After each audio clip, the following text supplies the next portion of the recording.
Awalnya, saya merasa bahwasanya belajar filsafat itu membuat pusing kepala. Di dalamnya banyak sekali teori abstrak dan isinya tidak langsung berkaitan erat dengan kehidupan sehari-hari. Sebagian orang-orang beranggapan bahwa belajar filsafat itu membuat orang jauh dari agama, menjadi agnostik, bahkan ateis. Teringat dulu, bermula dari diskusi ringan bersama seorang teman santri di salah satu pondok pesantren di Sukabumi. Pemahamannya mengenai filsafat membuatnya jauh dari agama, membuatnya menjadi seorang yang agnostik. Alhasil, dari diskusi tersebut membuat saya pusing dan enggan belajar filsafat. Begitu banyak pertanyaan di kepala saya. Apa sih sebenarnya filsafat? Bagaimana filsafat ini?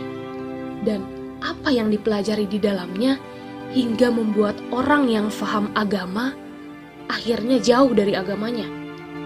Apa yang salah dari pemahamannya? Dan sederet pertanyaan yang membuat saya berpikir keras. Setelah cukup lama dari kejadian itu, hingga akhirnya bertemu dengan seseorang yang memahamkan saya mengenai filsafat.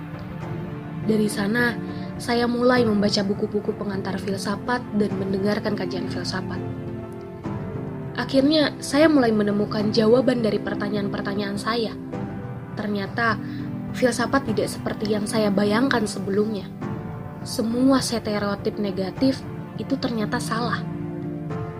Filsafat tidak abstrak, melainkan sebaliknya. Ia erat berkaitan dengan kehidupan sehari-hari. Filsafat juga tidak mendorong orang untuk jauh dari agama, bahkan tidak mempercayai adanya Tuhan. Sebaliknya, dengan filsafat membuat kita mampu berpikir kritis dan reflektif. Filsafat lahir dari dorongan alamiah manusia. Rasa ingin tahu dengan sederet pertanyaan-pertanyaan yang mengikutinya selama manusia mampu berpikir dan bertanya. Filsafat tidak bisa dilepaskan begitu saja. Bahkan orang yang katanya dia anti filsafat pun justru dia sendiri berfilsafat. Dengan adanya filsafat, meningkatkan daya pikir, mendorong perkembangan ilmu pengetahuan. Justru dengan adanya filsafat, mampu memberikan sumbangan besar untuk melestarikan dan mengembangkan kehidupan secara keseluruhan. Lalu, apa hubungannya filsafat dengan kebahagiaan? Hidup yang bahagia berarti hidup yang dijalani dengan cara berpikir yang tepat. Kerangka berpikir dari berbagai macam sudut pandang inilah yang ditawarkan oleh filsafat. Kita hanya perlu memilih sudut pandang mana yang pas untuk hidup kita. Dalam buku Filsafat sebagai Revolusi Hidup, karya Reza Awatimena, revolusi dalam arti ini bisa dimengerti sebagai perubahan yang cepat dan mendasar di dalam kehidupan seseorang. Filsafat adalah sebuah kegiatan revolusi batin yang berlangsung tanpa henti.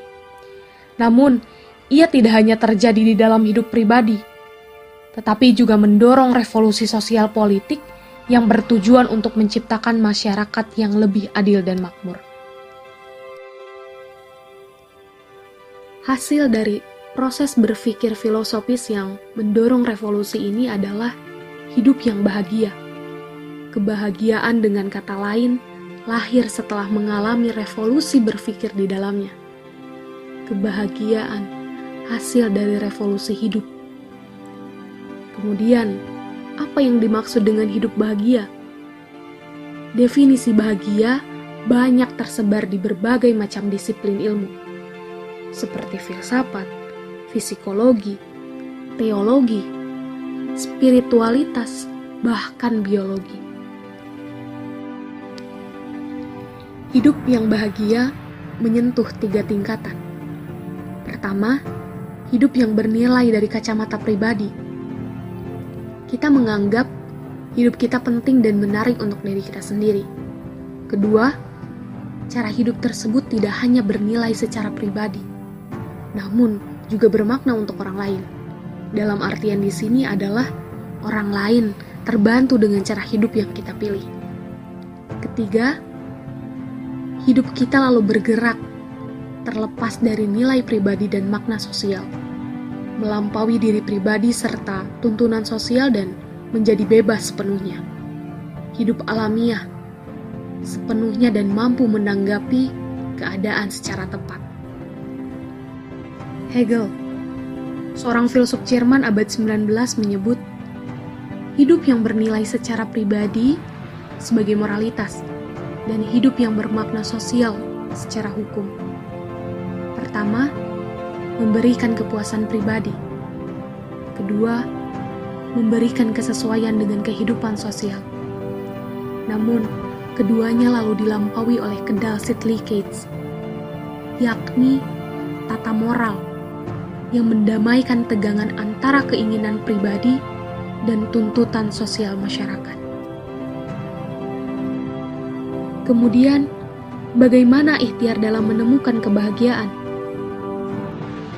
Michael Bort, dosen di Hochschule für Philosophie München menyebut, hidup yang bahagia sebagai hidup yang berhasil. Ia memberikan kepuasan pribadi maupun makna kepada orang lain. Tidak ada pertentangan antara prinsip hidup dan nilai-nilai sosial masyarakat. Dengan cara berpikir semacam ini, orang lalu bisa menjalani hidupnya dengan bahagia. Bort juga menegaskan bahwa kita kini hidup dalam masyarakat yang serba tidak pasti. Identitas diri pun tidak pasti. Mungkin saja kemarin menjadi seorang guru, namun besoknya bisa saja berganti pekerjaan. Identitas diri dan sosial pun akhirnya berubah. Dalam dunia semacam ini amatlah penting bagi kita untuk memiliki visi hidup. Bort menyebut sebagai identitas yang terus dirangkai. Tanpa visi hidup yang jelas, kita akan terombang-ambing dengan segala perubahan yang ada. Kondisi alamiah manusia adalah kebahagiaan. Sejatinya, kita selalu bahagia. Kesalahan berpikirlah yang menutupi kebahagiaan itu. Untuk bahagia, orang perlu melepaskan perspektif yang salah tentang kehidupan.